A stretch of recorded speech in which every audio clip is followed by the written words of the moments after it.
Hello, everyone. Welcome back to the Beneath the Transaction podcast. I'm your host, Chris Pineda, and we have an amazing episode lined up today. We're going to talk about some really interesting things that are so common. I'm going to give you a teaser here, talk about gratitude, but there's so much depth to it that it's what's making me excited for this conversation. And so my guest today, and I want to make sure I get all of this right. My guest today is Kathleen Patrick. She's a certified fundraising executive. She started out as an RN, and did that for many years, and then got into philanthropy, which is actually what drew me to wanting to reach out to her, because I worked in philanthropy for a long time. And I'm something I'm really passionate about still. I found that philanthropy can be, and most of the time is, incredibly transactional. And one of my objectives working for a philanthropist was to go out and actually create transformational change in our community. And in that pursuit, I discovered how transactional not only philanthropy was, how transactional leadership is, all of our interactions. And I didn't start to change. We didn't start to create real change until I saw that in myself. You know, if you've been following this podcast, or when you read the book, you're going to find out my whole story there. So I don't need to go into detail with it. But that's how I came across Kathleen. And currently she's the founder of, now let me get this right, correct me if I'm wrong. Actually, you just say it, Kathleen. The Grace and Gratitude Group. Grace and Gratitude Group. Yes. Founder of Grace and Gratitude Group. And I know your story with that, you know, unpacking that in both healthcare and in philanthropy is a great story too. So I hope you kind of touch a little bit on that. And obviously our big question today, as always, is what helps us live and lead beneath the transaction? But specifically, because I know you're really passionate about gratitude, that's what we're going to get into today, was what is gratitude's place in transformation? That's kind of our big question today. What is gratitude's place in the process and journey of transformation? So we'll dive into that more, but just start off by telling us a little bit more about yourself. Well, some people are born with a silver spoon, but when I was born, I got a spoon and it said, "Be grateful." But I come with a background of many. I tend to think of myself as being an international mutt. My parents are from Europe and Asia, and really the most influential, I would say, childhood that I had was with my grandparents. And I came from a large Catholic family. My grandparents had 16 children. So if you add that up, that's 50 grandchildren. And so there was 100 of us. And yet there was something profoundly touching about my grandparents. And I think really gratitude was always embedded into my ancestry. And what I mean by that is my grandparents, no matter what the situation, if it was a good situation or a bad situation, they were always talking about gratitude and exemplifying it in their behaviors and in the culture that they lived in. And my favorite story is my grandfather was 90 years old and he was blind and he was deaf and he was playing the accordion. And he was the happiest man in the world. I think that comes from a profound sense of who he was and the gratefulness he felt. Yeah. I want to get back to this, where you come from, your lineage, your family, and how that is influencing you today. So I want to come back to that. So I'm going to put a short pin in that. But tell us about what got you to founding, this group, this Grace and Gratitude Group. What got you to that point? Healthcare, actually on the floor as an RN, to moving into philanthropic work as an executive. What got you to doing this? Tell us about that. Sounds wonderful. Ever since I was little, I felt like I was always curious and I wanted to take care of others. And we had a nursing program in high school and went to a local hospital. And I decided really then that I wanted to find a way to help others heal and transform. And I loved science. So that was like a natural occurrence for me to go into nursing school. And then I worked as a pediatric ICU nurse. And it was interesting because I'd like to share the story of, nurses always say they have one story in particular where gratitude was really at the forefront of what had happened. But it was a Saturday afternoon and they brought a 3-year-old drowner in. The hospital and doctors and nurses worked very hard for 4 days. And This little boy actually happened to be the son of two of our physicians. So you can imagine the emotion. And I think, gratitude has that very powerful emotional root. And we tried for 4 days, and unfortunately, we weren't able to save this little boy, which was very tragic. But something beautiful happened a few months later, and that is the family came back and they said, "We are so profoundly grateful to what the hospital has done and what the nurses and the doctors have done. They went above and beyond what they normally do, and we're going to give money to name a grieving room for other families." So that was like one of my kind of first forays into gratitude, and really seeing the connection between this relationship building and the trust and the connection that happens when you're so close as a nurse and also with your patients, how close you are with your patients. And truly, for me, I had a brief stint with fundraising, and I realized that I had a real strength for building relationships quickly and connecting folks to their values. And I was extremely successful. And I did that in Iowa. And when we came back to California, I thought, well, how could I combine my nursing with this science of philanthropy? And I went to a hospital, and I spent the last 25 years really working in philanthropy, working on capital campaigns, working on service lines. But my main focus has really been on grateful patients and working with the physicians and the clinicians. I found, and we spoke about this the first time we connected, and I shared with you, I had a stint in healthcare, in healthcare leadership, running a couple of different facilities, and I was a bit culture shocked when I first got into the industry by how transactional the industry was, and mostly because it's such a highly, post-acute care is highly regulated, and you have these annual surveys, and everything that you do, process, system, etc., comes down to adhering to a regulation, and so it's very transactional. But I found that interesting because healthcare typically is a pretty personal endeavor for people. They get into healthcare usually because they want to take care of people, but the system itself or the process itself makes it very transactional. I found that dichotomy very difficult when I first got into it. And the same sort of dichotomy I see in philanthropy, which is philanthropy Mhm. stands as this sort of symbol of, I mean, it means, I think is it Latin? It means Yes. love for mankind. So Yes. philanthropy means to love our fellow people, but philanthropy as a practice oftentimes turns into a very transactional endeavor as well, this exchange of something. And so I found both of those things interesting, the sort of depth behind we'll call it the sector or effort itself, healthcare, philanthropy. There's depth to it, there's meaning, but then it's executed sometimes very transactionally. So that was hard for me to see, and that really fueled a lot of my work in trying to move beneath the transaction. I used to work kind of for a long time, and it's kind of my main hat is as a consultant and as a third side to things, and I'm advising and I'm coaching and training and so on. And so, I don't get to see what they see on the ground every day, but what I have seen, I have worked on the ground every day, in healthcare and in philanthropy. Those are really kind of the industries that I've been in. And so I've seen how transactional they can be. So now start to walk us through this question. And in this question, I'm going to find a way to get us back to your lineage, because I think that's a really important part of this. But walk us through where does gratitude sit in the process of transformation? And I'll just kind of broadly define transformation for us.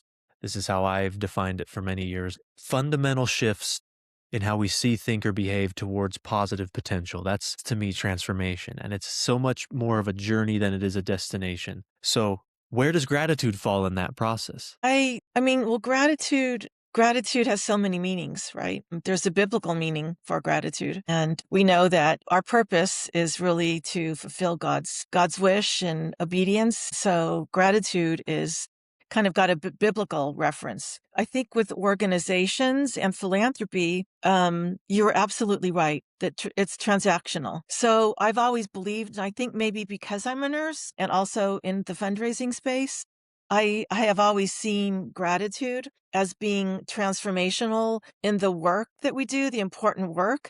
And it's challenging because I think if you look at healthcare since the early 70s and the 80s, when reimbursements were going down, there was more pressure on foundations to raise more money, correct? As you kind of talked about. And so there's a pressure, and yet I think gratitude plays a tremendous role. And I've got so many examples of how we've guided, when we're grateful and we really build relationships and we connect the donors to their values, we have a greater potential to keep them for a longer time. And I think that's the key of gratitude.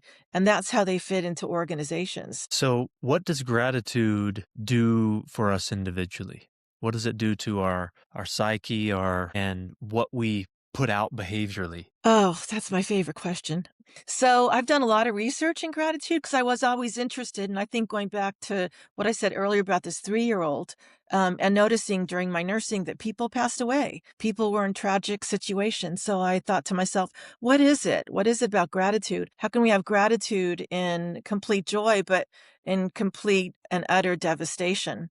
And so I got curious about what is gratitude and what is the science behind it.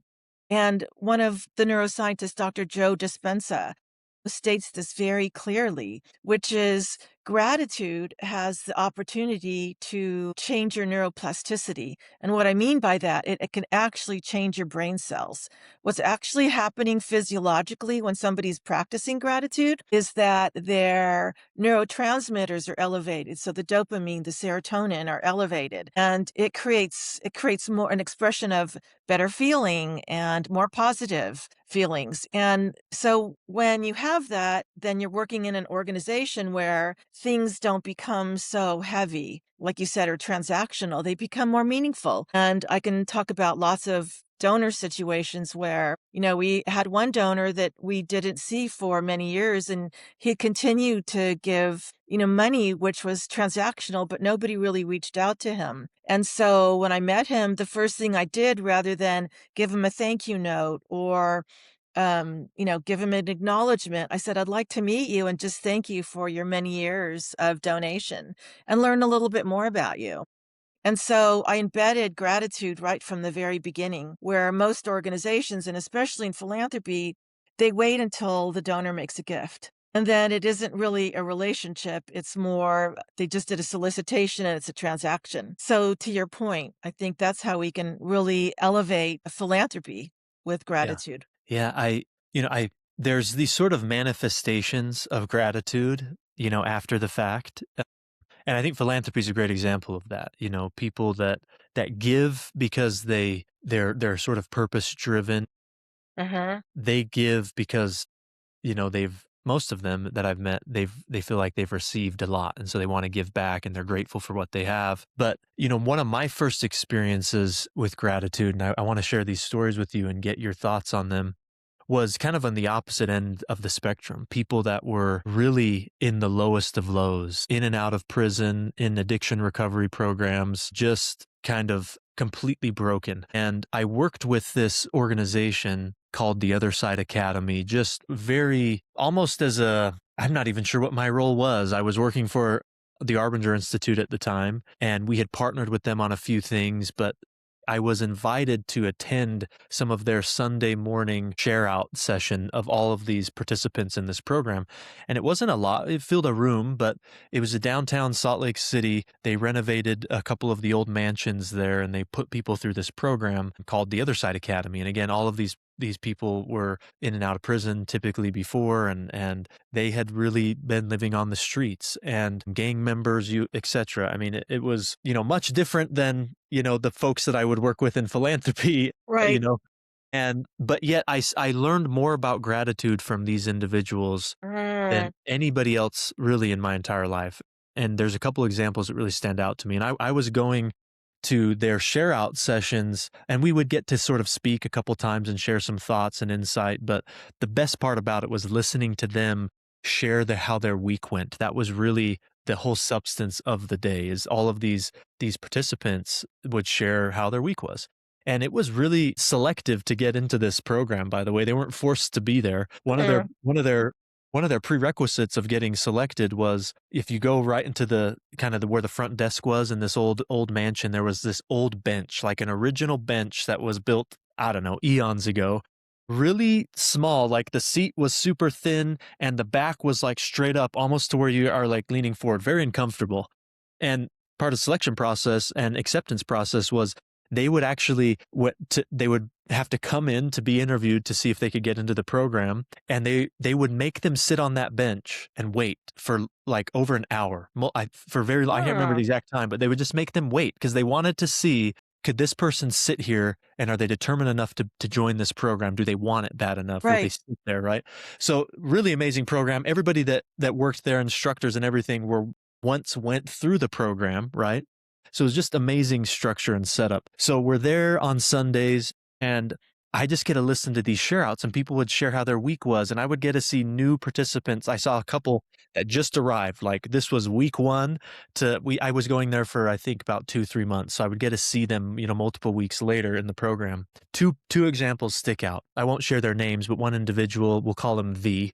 Okay. He used to be in the gang MS-13, a big 13 on his Right. neck, Okay. and he was there. And when I started joining, he was there for a while already. So he had kind of gone through a lot of change that I didn't really get to hear about or witness. I would just hear after the fact. But one time he shared, he was responsible for maintaining the grounds of this location. And so he would take care of the lawn out there. They all had different responsibilities, but one of his was he was taking care of the lawn and he would take care of the flower beds. And he said, this last week I was out there watering the flowers and taking care of the flowers and the flower beds. And I found myself naming the flowers. Like I had given them all names. Mm.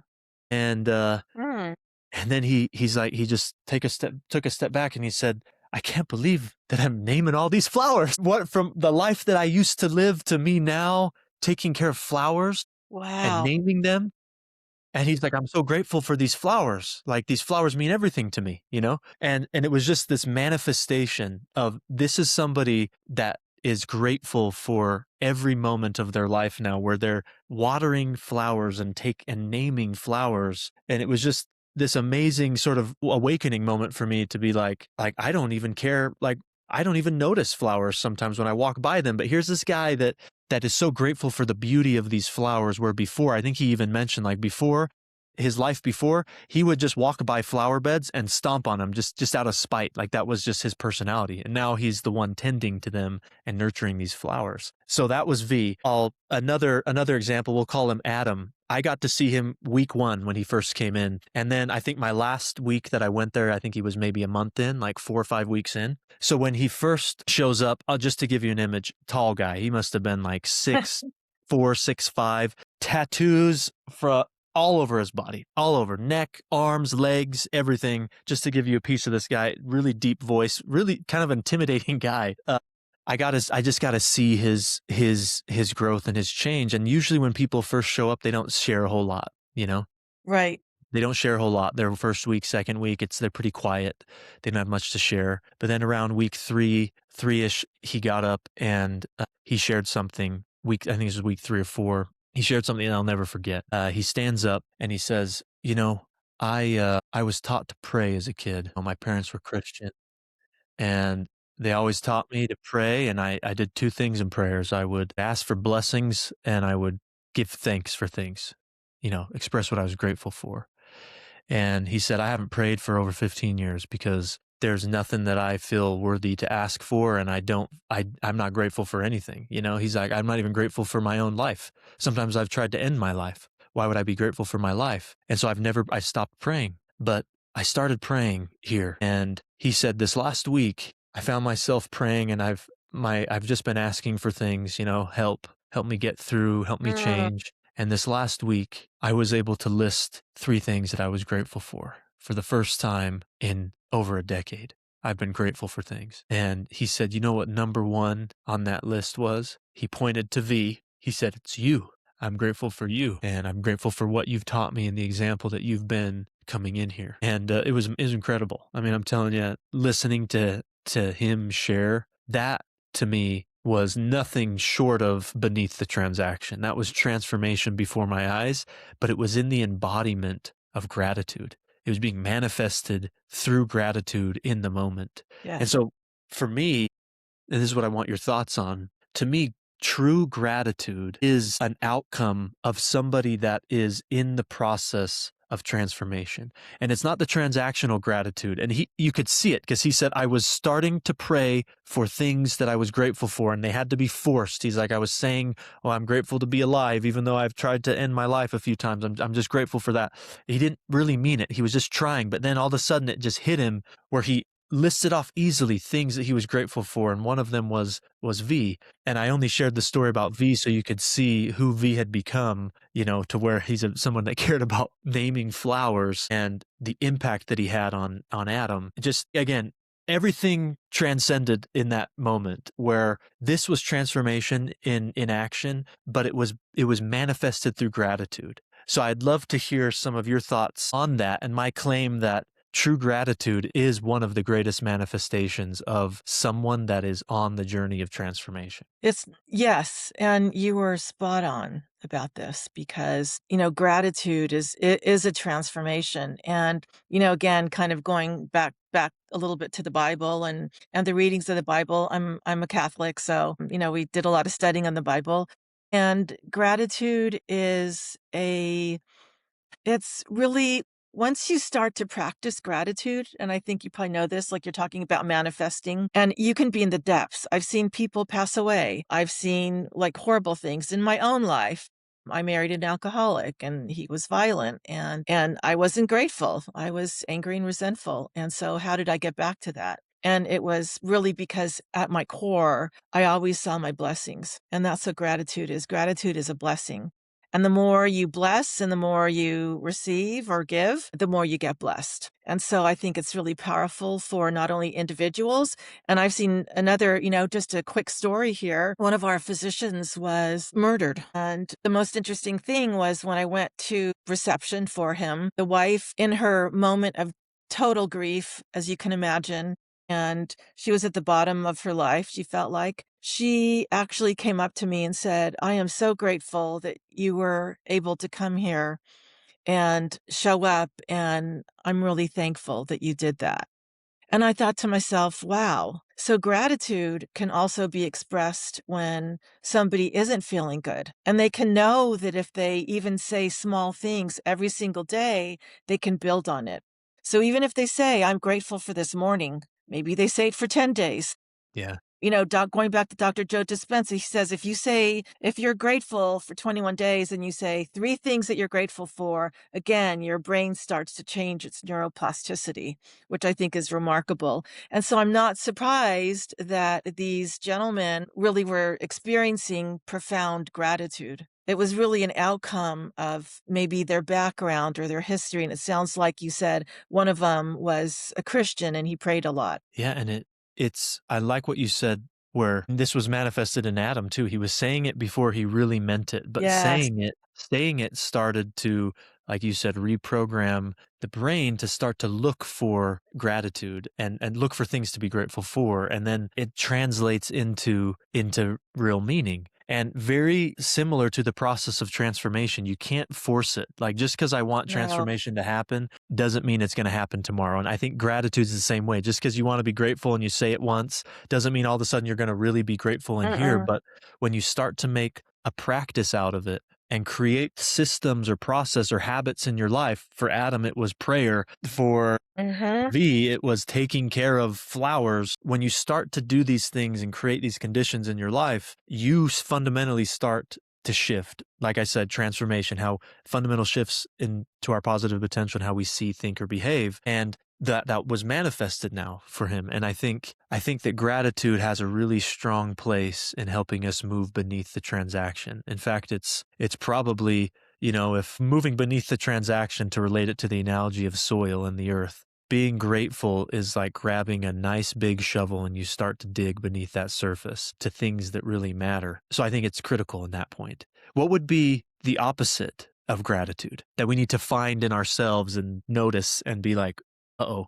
That like, what's the radar saying, "This is not gratitude"? What do you think about that? The opposite of gratitude is resentment, anger, and bitterness. Oh, And what's so easy. really interesting about what you say about manifestation and gratitude or anger and resentment, the other thing that I learned about the science of gratitude is that you can't be happy and angry at the same time. Yeah.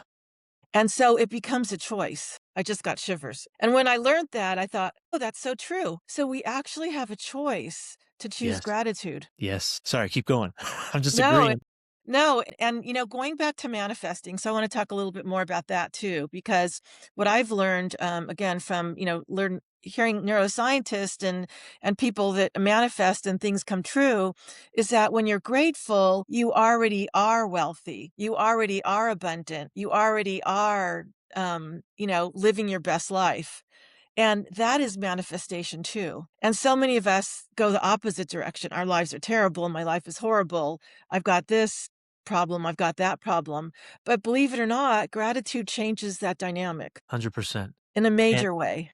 a huge way. It what's the way I'm thinking that I wanna put this is our attitude towards something, to life, we'll say, will directly influence our experience with it. So, if my attitude is resent resentment, bitterness, Yes. anger, which I love you said those words because I was gonna say the same things, then that will be my experience with life. I will be Yes. resentful, bitter, and angry. If my attitude is one of gratitude, then that will be my experience. Like you said, there's lots of research on it because when we're grateful, it changes our mood, it changes Mhm. everything, in our psychology and in our heart, we'll say our soul, from a spiritual Mhm. lens, and therefore we enact differently into the world. So we're happier, which can lead to more success in relationships or even in business and even in work. In fact, when I worked for a philanthropist who's worth an incredible amount of money, and sometimes in between our philanthropy work, I would try to get like coaching from him, like from business, like, hey, what could I do to generate wealth? One time I asked him at a lunch, and he said, I'm going to bring something to you tomorrow. And the next day he brought me this article of some research, and he wasn't super into like research, but he loved this article and he gave me this article. I wish I remember the author of it and who did the research. I don't. I'll have to dig through and find this article, but the article's basic claim was those who give more make more. And the whole science behind it was those people Mhm. that give more are grateful, they're happier, and all of those things impact how they feel and the decisions they make and the relationships that they have. And all of those things impact their business and their ability to make money. So the whole idea was him trying to tell me like, Chris, there's no secret to making a lot of money. For me, it was I was grateful and I gave. And even when I had nothing, I was giving, and that helped him. To him, that's what he attributes it to. So I found that really interesting when he gave that to me.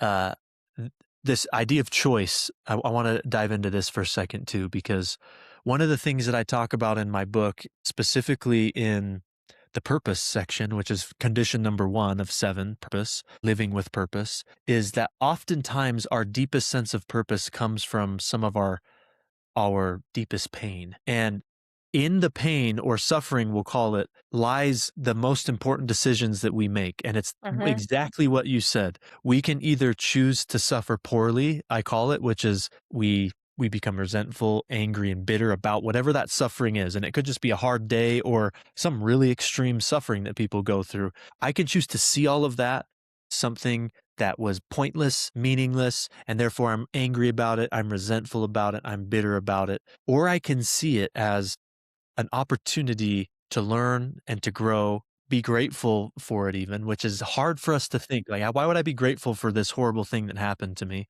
But if we can learn to see the meaning behind it, then we find meaning. Yes. And so we find purpose. So the idea is the deepest form of finding meaning and purpose isn't in having a work to do and not even necessarily in human connection. It's in suffering. It's found in difficult things that we go through.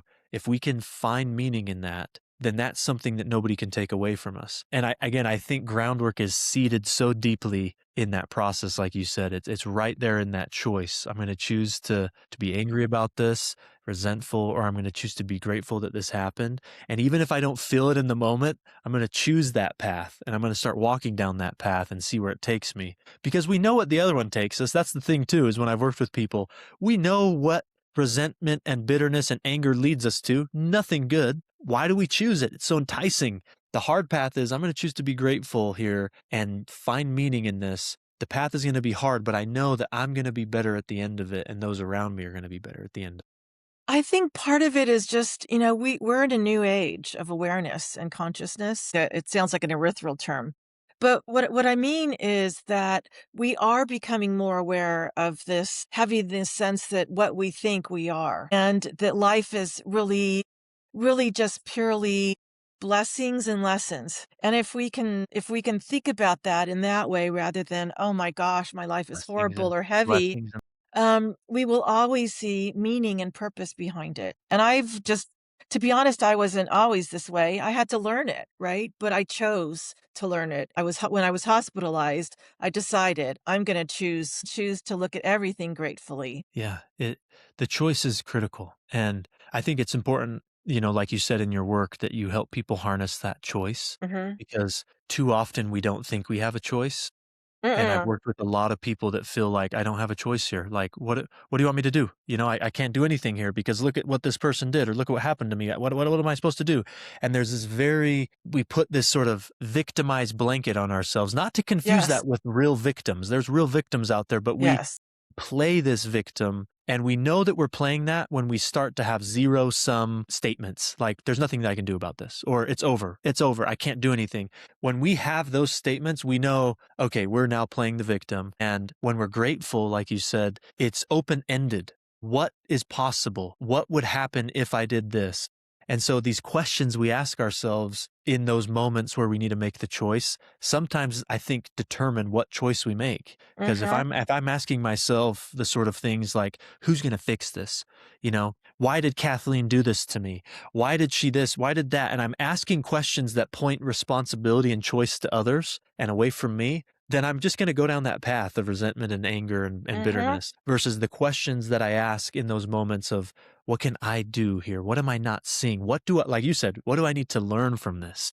What Yes. blessings are here? What can I become from this? Those put us down this path, and the outcomes are drastically different. Drastically different. One of my favorite studies that I reference often, I think it was the European Heart Journal, 2013 was the study, European Heart Journal 2013. And they basically were looking at stress and stressors in people's lives. And they had several thousand participants of equal sort of life circumstances. And they found, I'm just summarizing here, basically, they found that those that saw stress as this negative thing became resentful, bitter, angry, and their actual health, like their heart Mhm. health, declined versus other people that had similar stressors, similar circumstances, but chose to see that positively as learning opportunities, as growth opportunities, not only had far greater like external outcomes, but their heart health and their physical health was better and their mental health. So again, highlights the choice that we make. Yes. And I think it's so important. So now I want to come back to ancestry and lineage here. Now that we've kind of come around and touched on all these different angles, what about your family and I mentioned this term before we recorded, pamana, right? Pamana is this Filipino indigenous term, which means lineage, legacy, where we come from, which in the islands, the Asia Pacific Islands, your ancestry is everything. It's where you kind of get your power and your identity, which I think in Western cultures, sometimes we forget that. But so what about where you come from, your pamana, and the choices that they made how does that impact you today and inspire you today to be grateful moment to moment and make that choice? Well, I think you said it. It's ancestral lineage and legacy. And my grandparents didn't actually know. They only knew gratitude. They lived it, they breathed it, they embodied it. And I saw it through, their kindness and love for all of us equally. it was amazing that we had 50 grandchildren. I would always ask my grandma, "Well, grandma, aren't I the favorite?" She said, "No, child, you're all my favorite." And they just had, and I'm sure that they must have had difficulties, just like, we mentioned earlier, but they never saw the difficulties. They always saw there was a blessing or there's another way. I mean, my grandfather bought, I mean, this was after 47, after World War II, and he actually traveled with his 16 children through India to England and then from England to Canada. And so he could have stayed where he was and said, we can't go anywhere. I can't afford it. He could have looked at it in that way, but he just kept saying, "We're gonna move forward. We wanna have a new life, and if we do that, we're gonna have to take a risk, and we're going to have to take this challenge." The same thing happened to my father, being in Germany. He had to flee, after the war, and he could have stayed in Germany. His life was great in Germany versus East Germany, but he wanted a better life, and he felt like there was more in America than there was in his country. And I think it was this profound sense of gratitude that both sides of my family had, which is now embedded in me. And I treat gratitude as a gift and a blessing. Yeah, I love that. I think there's something to this. I don't know the neuroscience behind it, but I have a friend who's really interested in how things are passed down to us.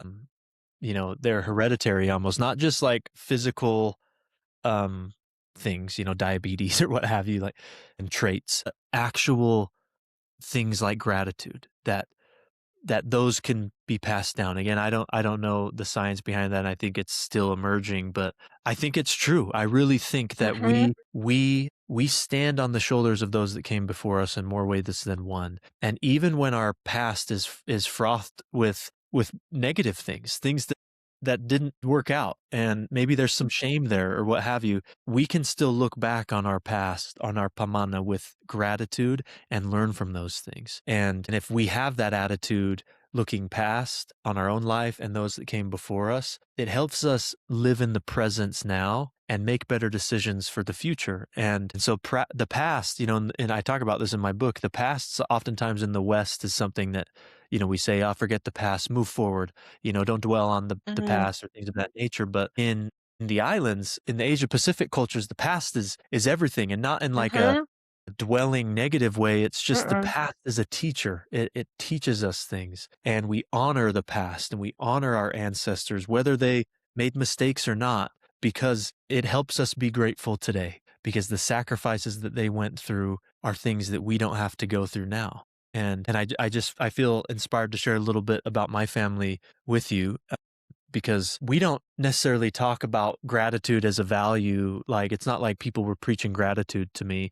They just were in their actions and their behaviors. mhm, And there's a lot of amazing things I've learned from both sides of my family, but Filipinos specifically they're very grateful, happy people, and I think it's because they're innately grateful for things. And like my dad grew up very grateful for everything that we had, and we didn't grow up, in wealth. And my mom was always stressing about finances. My dad really never did, because it was just so much better than than where he was from, third world country. They don't have clean water. They can't even go to the faucet and get a cup of water, and so you learn to be grateful for those things.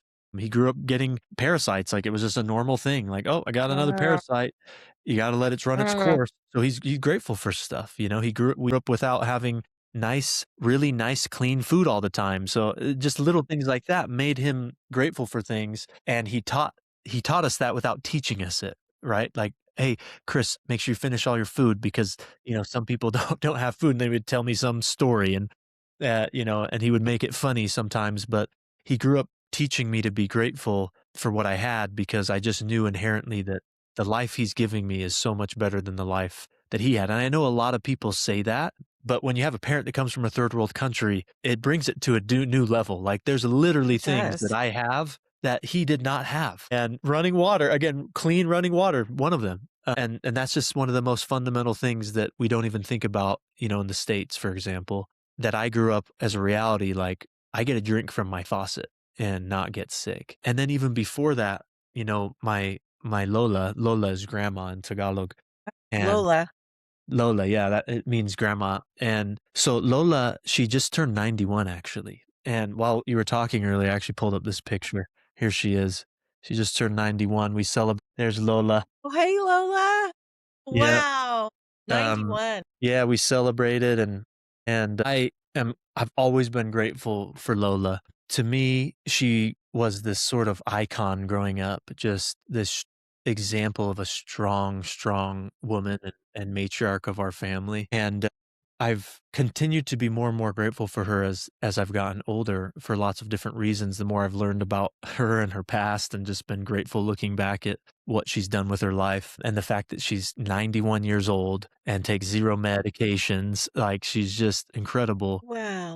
And even more so when I went into post-acute care and worked in skilled nursing, I saw that a lot of people a lot younger than her are on all sorts of I medications and know. can't even really move themselves, and she gets, like, close to 10,000 steps a day, and she's she's so full of life, and she's so full of purpose, and she actually is the focal point of my chapter on purpose. When I was writing, these Mm, 7 conditions: purpose, commitment, common language, vulnerability, consistency, deep trusting relationships, and safe space.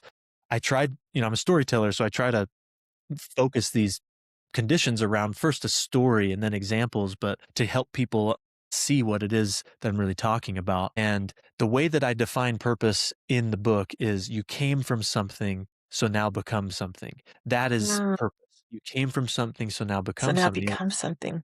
And I think Love gratitude is that. peppered all in there, but she's the focal point. And when you were talking earlier, I had this feeling like I want to read this to you, just a part of this chapter. Is that okay? Please. So this is just a part of the chapter. This is chapter 5. So the first 4 chapters of the book is me really setting up the deeper meaning behind the book. And then chapter 5, the 7 conditions start. So this is the first condition, but it's chapter 5. So you came from something, now become something. And Lola has been an Mm, example to me of someone who lives with purpose. And she's helped me realize that I came from something, so now I must become something mm, and find purpose in my life. So I'm just going to read the first part. And this is really, personal story behind Lola. And I got my dad's permission to share all of this. And he plays an important role in the family. He's the oldest son, and that's kind of like a patriarchal role in the family. And even though he's not the oldest, he is the oldest son. So he's kind of, it's just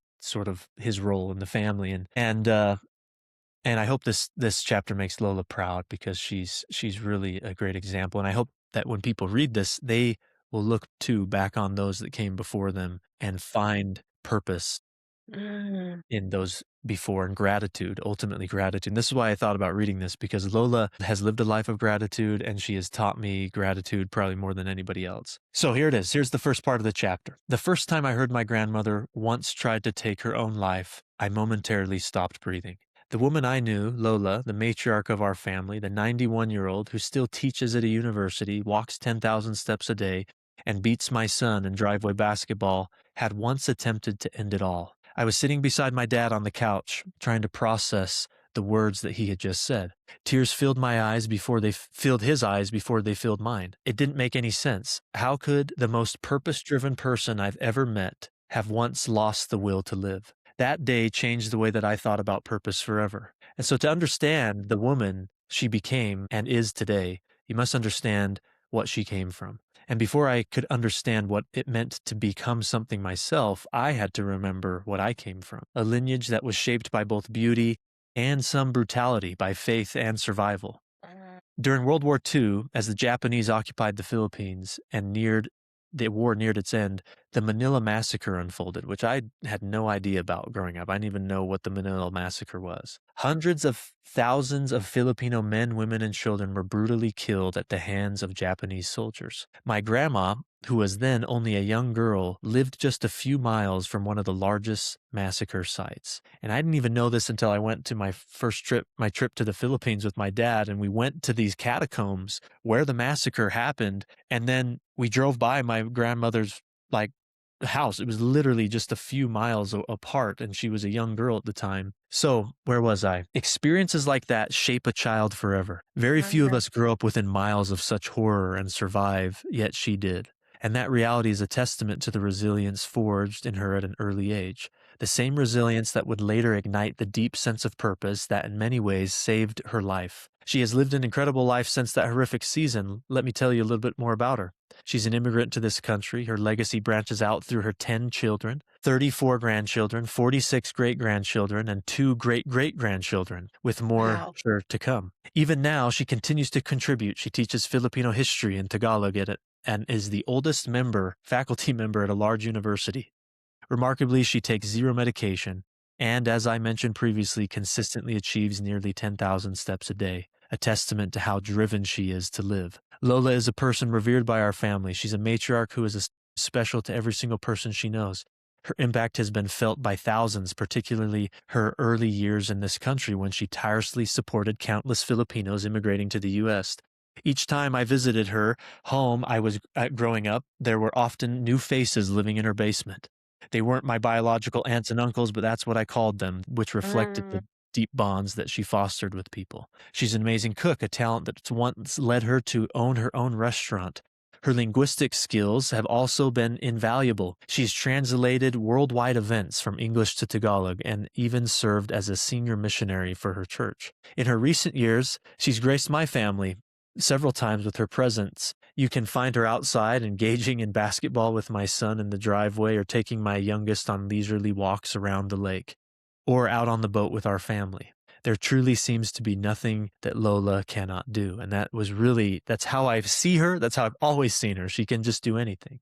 And did I mention that she's accomplished all of these extraordinary feats entirely on her own, meaning there was no grandfather in my most of my life. Long before I was born, she and my grandfather, who I only had met a few times before he had passed away, were divorced. And it was a difficult divorce from what I'd been told growing up. I knew my grandfather, Lolo, was once a good man with many great qualities, but truthfully, I grew up not very fond of him for 2 reasons. One, he wasn't in my life, and I didn't like what I'd heard he had done to my grandmother. So the things, it circles around families. I didn't have this high view of my grandfather, and I only met him maybe 2 times. So I didn't really know him. Now as an adult, I actually long to be with him. I want to meet him one day and learn from him. Like many of my family members, I've moved past his wrongs and I've learned to see him through love. And perhaps in the next life, I will have the opportunity to really know him. But back to Lola. She remarried once during my teenage years, but that marriage was short-lived. Her husband passed away soon after, and that union gave her 3 stepchildren and multiple step-grandchildren, adding to the legacy I've already described. All of that to say, Lola has lived a life full of purpose, connection, and love. And if you were to ask her today what drives her, she would tell you it's her family and her desire to live as long as possible, and her wonderful relationships. She's determined to live as long as she wants, and I believe her. And it doesn't take a group of experts to look at Lola's life and realize that this woman lives with deep and meaningful purpose. She's grateful. But why? How does someone find purpose and live it for so many years? Lola has always inspired me, but I had never asked why she was the way that she was. The greatest purpose often grows from the deepest pain. As Viktor Frankl taught, suffering brings about the deepest and most lasting form of meaning. As I studied purpose, suffering, and human psychology, I became intrigued with why my Lola lived this way. Beyond the normal pain human beings endure, I wondered about hers. So I sought to find out. And what I learned shook me. In fact, it devastated me. It's just a few years ago, while I was grappling with the perplexing nature of Lola's life and deep into my own research about meaning and purpose, I found myself talking with my father on the couch. In Filipino culture, he carries a significant weight of patriarchal responsibility as the eldest son. What I needed to learn had to come from him, the one entrusted to share his parents' legacy with me. I was trying to understand Lola better and asking him why she was the way that she was, yearning to learn about her past. Modern Filipinos can be very private. Sharing personal matters is not very typical. But he humbly answered my questions and shared standard events that I was already aware of. Then he reluctantly recounted something that floored me completely. During the most difficult period for my Lola, amidst the divorce, my grandfather's affair, the lies, the deception, the abuse, and everything else that came with it, things became so unbearable that she attempted to take her own life. What? I asked myself, how could this be? The thought echoed in my mind.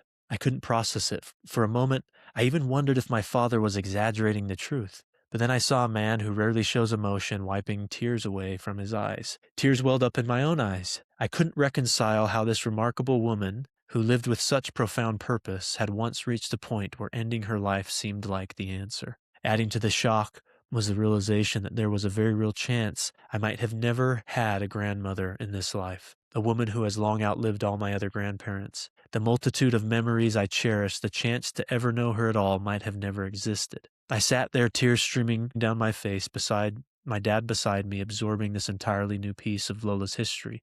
While on a philosophical level, her deep purpose suddenly made sense, the emotional weight was overwhelming. That day, I made a solemn promise to myself that I would live my purpose more deeply. I would etch onto my heart the way she etched hers onto hers, and I would dedicate a part of my life to honoring her incredible legacy. Lola is the ultimate example of living with purpose, and she reminds me of that every day. I came from something, and now I am to become something. And I'll stop there. A lot more in the chapter, but when I wanna you cry. So I'm so I'm already humbled crying. by I know, I see that, and I can sense that, and it's very powerful and meaningful to you, and I thank you for sharing that, by the way. That's pretty amazing, and I think our ancestors do, they come with such a I mean, it's interesting, my grandfather wrote he liked to type remember the typewriter? You might be too young. No, I remember we had one that we'd bust out every once in a while. Yeah, okay. So he had a typewriter and he loved to he would work for the government in India, but he also did editing and he loved writing. And so he would type these we would type letters back and forth to each other. And I found a letter after he passed away. And he wrote a letter to my grandmother about how grateful he was for being married to her and all the children and just profoundly grateful for their lives together. And I read it and I thought to myself, this is interesting because my grandmother passed away first. But I too felt so connected to my past and to my legacy. And that when people ask me about the Grace and Gratitude group, I tell them I'm divinely aligned now. I feel like I found my passion and my purpose. Yeah. And that was not born out of a whiteboard session. That came from Now, years of lived experience, of the choice, like we've talked about, in the midst of suffering and difficulty that yeah. led you to finding something that not only you get to do for a living, but that you're deeply connected to at a purpose level. And I think that that's something that we can all find. And from what I'm learning from today is that our choice to be grateful and gratitude itself can help us really discover that. And like it did my Lola, her Yes, suffering helped her find deeper and meaningful purpose. And she might not call it that. She might not use the same language that I'm using right now, but right. her gratitude is Uh, the only thing that I can think of that's helped her, move past difficult moments and finding meaning in those moments to help her want to live a life now as long as possible. For somebody that went from wanting to end their life to wanting to live as long as possible. I mean, she says it all the time that she'll die when she wants to. So it gives a lot of comfort to us, grandkids and great grandkids and her children that, well, when Lola is gone, it means that she wanted it, because she's really been manifesting that yes. into the world for so long. So this has been a really rewarding conversation, Kathleen. I appreciate everything you've brought to it and just the purpose that you have to bring grace and gratitude to people's lives is a really inspiring mission that you're on. And I thank you for that. And I thank you for joining me and the connection we've had. And Course. I want to kind of give you this last question that you can kind of tie in a nice bow for us.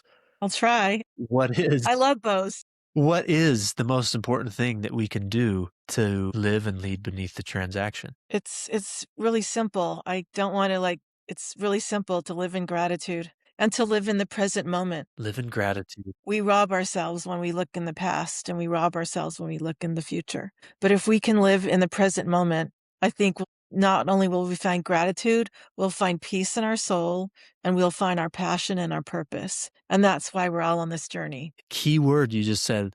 When we live in the past or live in the future, we lose the present. And for me, it's we need to remember and learn or honor the past and build for the future. And when we do those things, we live in the present. And I love Yes. that living in gratitude is one of the best ways to live in the presence. it keeps our 2 feet on the ground in the moment when we're grateful. That's so simple. Like I said at the beginning, It's it's so simple. so Yeah. simple, but there's so much depth to it. Well, truthfully, gratitude doesn't cost us a dime. Our minds are so powerful, and you can access gratitude at any moment, whether somebody passed away, whether somebody was, had an accident. And like you said, with your Lola, in the deepest, darkest moments of her life, she found the courage and the gratefulness that propelled her forward. I'm incredibly grateful for this conversation, for you. I'm grateful for, this journey I've been on and all the things that I've learned. In this moment, I'm incredibly grateful for my Lola. So, Lola, if you ever listen to this, I know I tell you every time I see you with the kisses and hugs I swarm you with, but just know how grateful I am for you. And I will make sure that many people, mostly my family and my posterity, will be grateful for the sacrifices that you've made. But Kathleen, thank you so much. I'm feeling gratitude in my heart right now, and I'm living what we talked about. I feel better. I'm happier. I'm ready to Yes. go tackle problems and uncover new things. I'm feeling great right now, and I appreciate you for injecting me today with some gratitude. Thank you. Go get 'em. Go Yeah. get 'em, Chris. Live your best life with Yes. gratitude. Yes.